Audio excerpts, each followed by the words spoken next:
name's Carmelita, and I'm a licensed professional counselor.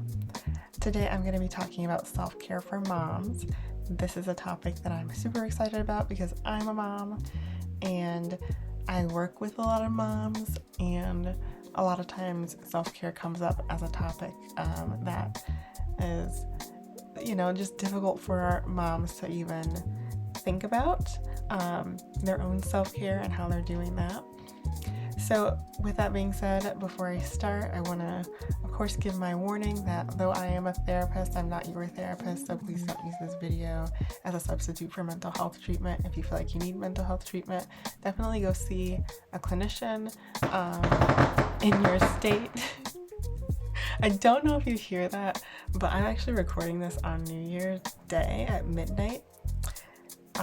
Yes, I recorded my videos way earlier than I'm posting them because mom life, okay? I just need to get things organized. That's neither here nor there. But anyway, there's fireworks in the background is what I was basically trying to tell you. So if you hear popping, that's what that is. Okay, so many times when I work with moms, we talk about self-care.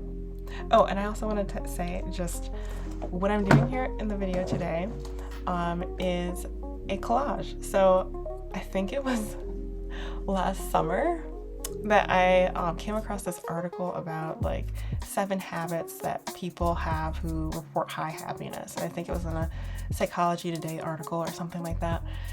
And so I went ahead and I wrote down all of those 7 things, and I figured, let me make an art piece out of this or something, So the 7 habits to initiating happiness, I'll tell you what they are because you're probably going to wonder now.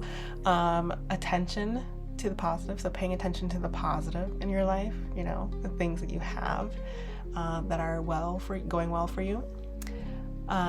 Initiating conversations with people you don't know. Believe it or not, that is a habit that people have that are very happy. Now, I don't know if they do it because they're so happy or if it causes happiness. I don't know.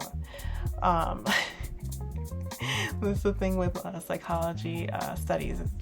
We don't really say what caused what. We just say there's a relationship here most of the time. But anyways, I will say that times that I have initiated conversations with people that I didn't know, I did leave the conversations usually feeling pretty good, even if it was just a mundane conversation. Anyway, taking time to have social connections with people, savoring the moment, so kind of like a form of mindfulness, and mindfulness also is one of the things. Meditation, and focusing on the here and now. How many things is that? Social connections, attention to the positive, initiating conversations with strangers, mindfulness, savoring the moment, meditation. What am I missing? Oh, exercise. I believe that's the last one there. Exercise. So those are the things in case you're wondering. All right. So, now, anyways, self-care. Oh yeah. And this is the worst voiceover. Okay. So anyways, what am I putting my collage on? So this is actually an art piece that I made, I don't know, a while ago. I didn't like how it turned out, so I just kept the canvas and figured I'll do something with it maybe in the future. And here we have it. I came up with this thing to do with it. So I was playing with different colors, different textures. I was learning about color theory and stuff like that, and I wanted to play around with some things. I was reading the book. I believe it's called Joy. I might even do a video on that in the future, but just not right now because I didn't finish the book yet. And she was talking about just kind of like how we go through life a lot using these whitewashed colors that kind of are blah, and how a lot of the time there's actually research and studies that have shown, at least in her book, okay, she talks about research that shows the connection of increased happiness when people are around more colorful things, not clashing and obnoxious colors or overwhelming colors, but just colors that complement each other and that go well together. Oh, it's such a good book. Anyways, so I was playing around with that, and I was in an exploration period of playing with textures and colors, and that's when I made that canvas. And then I said, I don't like this. And so And now here I am doing a collage on it. All right, so anyways, getting back into the topic, self-care for moms. As a mom of 2 toddlers, I understand how hard it is to find time for self-care. And I went to therapy before, I believe. I went to therapy before having my son to kind of help prepare me for having 2 kids, because I had one already, and I wanted just to be more mentally prepared than I was the first time. And then I took a pause after I felt like I had come to a resolve of some issues that I was dealing with at the time. I had a job that I really didn't. I liked the job, I just didn't like my boss, and so I had a very difficult time. I'm not going to get into the details of that, but I came to the resolve that I was going to start my own practice, and I did that. Here I am. Hello. And then I started therapy again after I had my son, because I was experiencing like a lot of just feelings of like meltdown-ish, just like explosions of anger and just overwhelm, with like just being overwhelmed. I don't know how even else to explain it. If you're a mom and you've been postpartum, you know what I'm talking about. So I went to a therapist. She asked me, what do you do for self-care? And I said, I don't really have time for self-care, you know? And so she said that I need to make sure I'm prioritizing that. And that was kind of frustrating, because I was like, well, I'm just telling you, I already told you I don't have time. So then we like talked about how to find time in my day. So she wasn't taking no for an answer. You need to do it. And so it really helped. It really changed my whole entire life, I honestly think, because I ended up asking my parents for help, and then they started helping, like on a weekly basis, watching the kids every Sunday, so that I can have a day to just do what I felt like doing for myself. And that was really helpful, and it gave me space to also think about, to just organize my life. Like, I had no time to even think. I had no time to even think to organize my life. So I have actually had time to look at my planner, think about meals for the week, think about tasks I needed to do for the week. Gave me time to also like watch movies and just relax. Eventually, I got to the point where I no longer needed my parents to watch the kids on a weekly basis. So now they watch them every other week-ish. Just because, just for the social aspect of it, not because I need it. Like, I honestly think I'm at a point where I don't really need them to watch them at all. But it is helpful still to have that, because there are things that I want to do or that I have to do that are easier to do without toddlers running around, making a lot of noise. Hence why I am doing my voiceover on New Year's Eve. Actually, I guess it's New Year's Day now. It's midnight. But anyway, everyone's sleeping. It's a perfect time for me. So here's my top 5 tips for moms for self-care. So number 1, ask for help. That's the number 1 thing. Ask for help.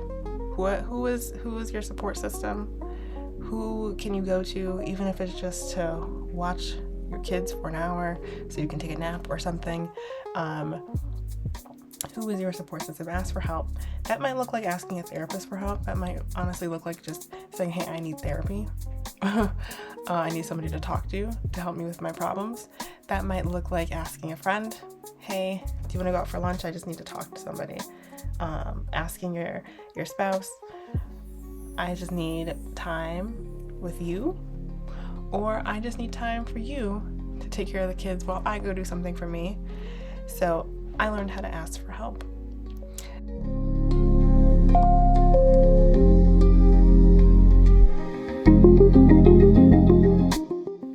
And here I am showing you just a little glimpse of my own motherhood journey.